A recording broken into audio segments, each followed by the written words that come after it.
The vapid Jake Paul is a note-perfect sports hero for these Trumpian times. It's not hard to draw a line between Trumpism and the rise of Jake Paul, another boastful celebrity who keeps insisting he is the best until huge segments of the population believe him. Do not dismiss Jake Paul as the butt of the joke. The YouTuber-turned-boxer earned a reported $40 million for meeting Mike Tyson on Friday night in a highly anticipated fight in Arlington, Texas.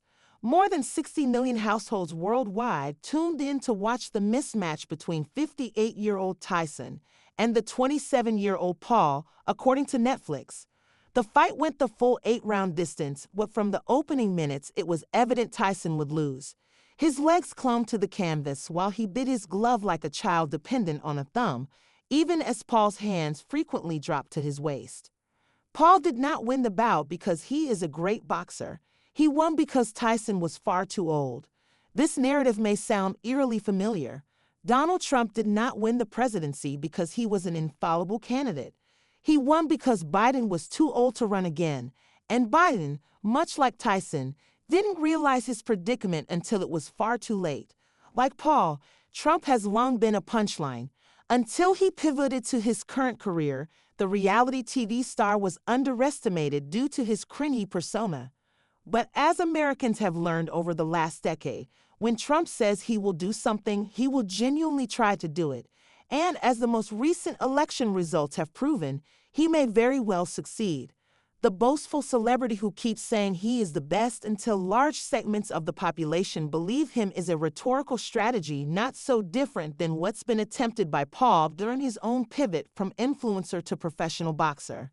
In 2017, Paul cultivated what was then the fastest-growing channel in YouTube's history, in part simply by declaring he would and manifesting it into existence. Early in his boxing career, Paul dubbed himself a problem child. Paul is the embodiment of the United States having a problem child, an outlandish, insensitive, careless white man enraptured by his own ability to cause controversies. In recent years, the American colloquial lexicon increasingly leans on the term problematic to name the gray space of what is socially acceptable. The problem child, much like President-elect Trump, knows how to toe the line between criminality and harmless entertainment, between overtly racist and it's just a bad joke.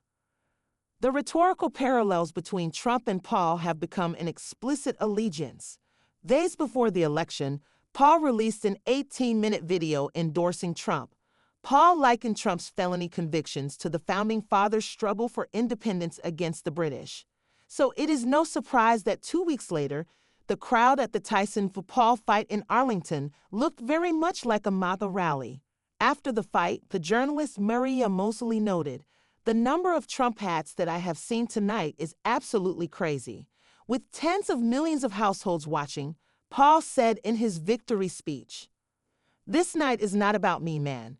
I wanted to give a thanks to all the real heroes, the U.S. military, the doctors, the nurses in the ER, the cops, the firefighters, the farmers, the truck drivers, all the people that make this world go round. Thank you, America. It's the era of truth. It's the era of good.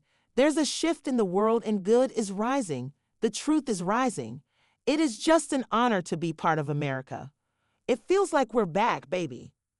Who are the we, and where have they returned to?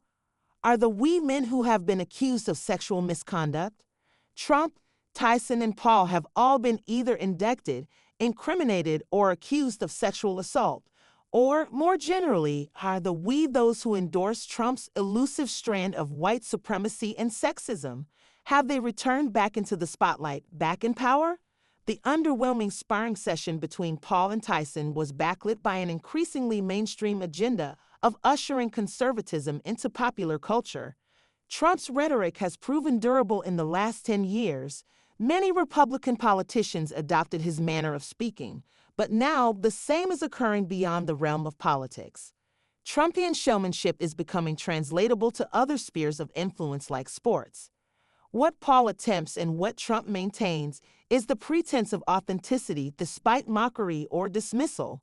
There does not need to be a calculated agenda at play, but rather a consistency in one's messaging. Paul's and Trump's particular brand of notoriety is based on unapologetic sincerity, spurring a relatability among those who identify with the we of Paul's speech.